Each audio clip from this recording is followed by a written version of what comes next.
Dámy a pánové, vítejte u dalšího videa. Dneska vám pomůžeme s výběrem sluchátek a mým hostem nebude nikdo jiný než Jirka Král. Čau Jirko. Čau. Čau Jirko. To je taky to awkward handshake, kompilace na YouTube. Ajajaj, už je to tady. Nevěděl jsi jak jo? No, chtěl jsem si podat ruku normálně takhle a ty jsi tady přišel s nějakým placákem. Ne, nevadí. Tak my jsme kámoši už, víš co, my jsme se tady pokecali. Dobře Lukáši, budeme dělat, že jsme kámoši, v tom případě čau, nazdar. Nejdříve se podíváme, jaký typy sluchátek vůbec známe a do jakých kategorií je dělíme. Za chvilku jsme zpátky. Známe 4 typy sluchátek. Pecky. Bývají levnější, minimálně izolují hluk z okolí a zpravidla nehrají tak dobře jako špunty. Ty totiž výrazně tlumí zvuky z okolí a oproti obdobně drahým peckám lépe hrají a jsou pohodlnější. Sluchátka na uši mají zpravidla lehčí a drobnější konstrukci, jsou skladnější a lépe se přenáší. Ve srovnání s podobně drahými sluchátky okolo uší nebývají tolik pohodlná. Naopak velkou pohodlností a kvalitou produkované hudby se mohou pyšnit sluchátka okolo uší. Na druhou stranu jsou zase o něco těžší a díky svým větším rozměrům jsou méně skladná a hůře přenositelná. Dále sluchátka řadíme do těchto kategorií. Sluchátka k počítači nebo notebooku, sluchátka na ven a na cesty, sportovní sluchátka, sluchátka k televizi a sluchátka pro DJ nebo studiová. Pojďme si to teď s Jirkou podrobně probrat. Takže Jirko, začneme se sluchátkama k počítači. Jaký používáš ty, nebo jaký bys doporučil? Co by ty počítačové sluchátka měly umět? Počítačové sluchátka, který mám já u počítače, tak jsou tyhle Logitech G230 konkrétně. Hlavně z toho důvodu, že mají i mikrofon, takže to je třeba dobrý, když mi vypadne můj mikrofon studiový, který normálně standardně používám, tak používám tenhle. A dobrý je, že máš u nich ovládání, takže když někdo přijde do místnosti, můžeš si vypnout mikrofon, můžeš si stlumit, zesílit zvuk, když potřebuješ. Super. Takže to je super, ale nevydržím s těma tak dlouho na hlavě, protože prostě když se je nasadíš, tak oni jako neslyšíš okolí, takže se ti z toho za chvíli začne, nebo mě dělá problém, že se začne motat hlava, nebo já z toho mám takovéhle jako pocity. A mám radši, když při hraní her i slyším okolí, když náhodou někdo přijde do místnosti, že mě nevyleká, takže já potom u počítače stejně používám prostě klasický tady špunty od Apple, který jsou normálně k telefonu. Protože tady slyším dobře tu hru a zároveň slyším to, jestli někdo náhodou není za mnou. Takže když to shrneme, tak prostě počítačový sluchátka by měly mít mikrofon, měly by mít nějaké ovládání a měly by být přes celý uši. Tak a teď je jenom na tom, jestli chceš mít bezdrátový anebo drátový. Já jsem si vybral drátový, protože úplně nejsem ten typ, co by na to myslel, co by byl schopný to furt dávat do toho stojanu na tu nabíječku, co by byl schopný prostě vyměňovat baterky a měli pořád po ruce, ale zase jsem slyšel hodně lidí, že jakmile jednou zkusíš bezdrátový sluchátka, tak už nechceš jiný a oželíš to, že ti občas prostě vypadnou. Tu pohodlnost.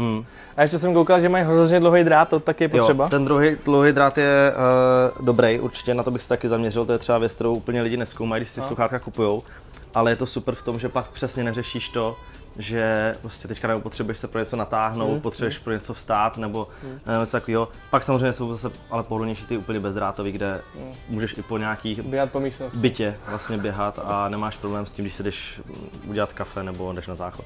Super, bezvadný.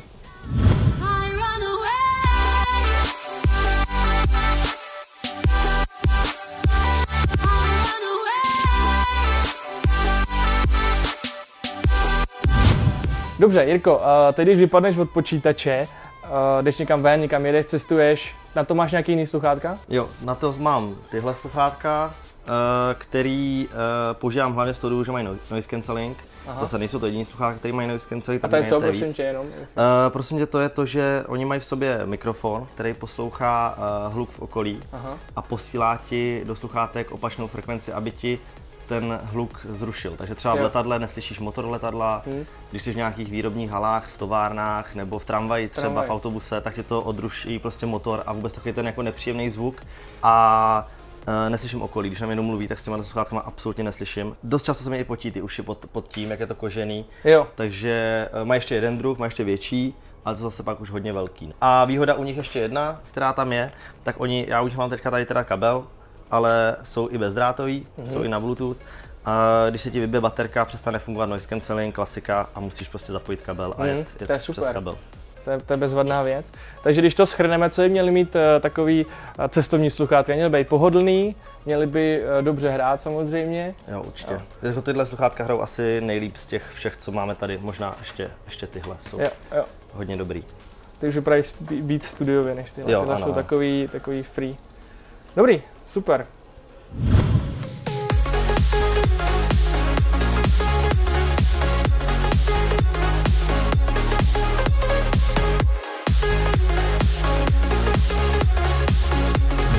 Koukám, že jsi velký sporták, určitě běháš, jo? Jasně. Možná tak FIFU na počítači, no, nebo na Xboxu, to je tak jediný, v čem jsem sporták. Super, jaký bys doporučil sportovní sluchátka, nebo jaký máš ty, jestli teda používáš? Já teda nevím, jestli je úplně můžu doporučit, protože nemám úplně otestovaný, jak jsme tady decentně naznačili, nejsem úplně sportovec, ale to je na mě vidět. Ale mám tyhle sluchátka, který jsem dostal a jsou to Bluetooth sluchátka od Sony, měly by být vodotěsný a mají i tu šňůrku za krk s tím, že jsou to pecky do uší a vlastně kolem uší, kde mají vlastně tu baterku a pak ten vysílač i na Bluetooth, abys vlastně mohl přijímat. No a teď tě zase vůbec neslyším, protože prostě si to zamášneš úplně dovnitř a já teďka nevím, jestli mluvím nahlas nebo potichu, tak si tak omlouvám. Přidej. A je to tak, že by měly být i vodotěsný, ale neskoušel jsem to. A mají ovládání, dobrý je, že tím, jak jsou Bluetooth, tak mají ovládání i na těch sluchátkách. Jo? Přepínání jako tlačítkový. Že můžeš přepínat si, zastavovat, zapínat je a připojovat, což je dobrý. To je paráda, vodotěsnost, to je dobrý pro plavce, že jo? A dobrá je ta šňůrka. To si třeba mám problém, mám tady tyhle sluchátka, AirPody, které jsou od Apple, že jo, bezdrátový Bluetooth a prostě hrozně moc lidí řeší to, že prostě mají nasazený v uších a když chtějí běhat a nesedí úplně v uši, mě naštěstí sedí, takže nevypadnou. Můžu v pohodě skákat a cokoliv nevypadnou, ale když někdo jde běhat, tak se stane to, že prostě ti vypadne a ty to třeba ani necítíš a to s těma se ti prostě nestane a kdyby náhodou, tak tam máš tu šňůrku. Jo, to je skvělá vychytávka. Výborně, tak to jsou sportovní sluchátka tvoje, tak doufám, že začneš běhat. Já běhání nemám rád, ale chtěl bych, no, ale nemám to rád prostě. Tak můžeš plavat aspoň. Naštěstí nemáme pořád o běhání, takže přesně. Se nemusím za to stydět. Máme elektroniku. A máme tady ty sluchátka. Jdeme dál.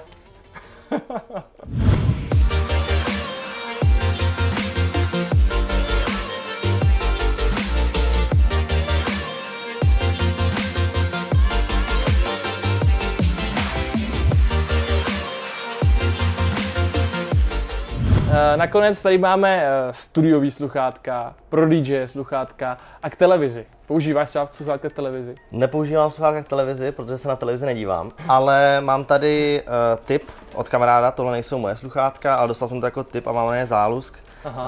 Tohle jsou sluchátka, který používá můj kamarád jako DJ, nemůže se vynachválit právě třeba z toho důvodu, že na rozdíl od těchto sluchátek se mu nepotí vůbec uši. A to je materiálem teda? Je to tím materiálem a je to podle mě i tím, jak jsou udělaný, že jsou prostě takový plastový, jsou dost robustní, dají se vyměňovat, jestli si to pamatuju správně, co mi říkal, že se dají vyměňovat tady ty i potahy si, že jo. A i cokoliv vlastně z toho jde prej vyměnit, je to dobře odpojitelný, že tady jde to vypojit, takže on si hrozně chválí i kvůli tomu, že právě když mu třeba něco se rozbije, tak to může rychle nahradit a hrozně si chválí ten kabel. Telefonní. Ty se smál, že vypadá jako telefonní, ale je to tak, že jemu se to potom nekroutí, když hraje na nějaké prostě party. Jo, rozumím. Má to zapojený někde, tak prostě rychle pozná, najde je. Takže to je určitě jejich velká výhoda a už víc lidí takhle z hudebního okruhu mi jako doporučovalo tyhle sluchátka, že jako za tu cenu super muzika. Bezvadný, ty jo. A tyhle ty studiový, ty si přinesl ty? Jo, ty používáme ve studiu. A o těchto nám řekneš něco ty? Co to je? Můžu vám o nich něco říct, jsou skvělý. Ne, nejsou to sluchátka, které jsou úplně profi. A tlumí krásně zvuk, takže já teď taky skoro nic neslyším. A výborná věc je, že jsou přes celý uši, to znamená, že mě vůbec netlačí. Takže já když stříhám třeba celý den, tak je mám na uších celý den a vůbec nevím, že tam jsem něco měl. Když pak vemu své sluchátka jako na ven, které jsou podobné třeba těm na těm, tak mě bolí uši.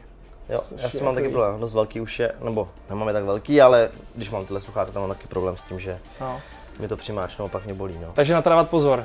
že je dobrý opravdu si vybrat sluchátka, který vám sedí na uši, takže se je vyzkoušet. Já teď, když se na to dívám, tak koukám, že mám docela dost sluchátek. Jinak chci říct, že nejsem žádný odborník, spíš to bylo o tom, že jsme se bavili spolu, že chystáš díl o sluchátkách, tak jsem řekl, hele, těch mám docela dost, to bych mohl přijít něco ukázat. Já jsem rád. Není to tak, že by měly být tady nějaký jenom ty nejlepší nebo úplně ty nejkvalitnější. Čistě říkáme jenom náš názor, jak to asi vidíme, že jo. Přesně tak. A jsem zvědavý, jaký zkušenosti máte vy a který třeba sluchátka doporučíte vy. Jo, napište nám to do komentáře.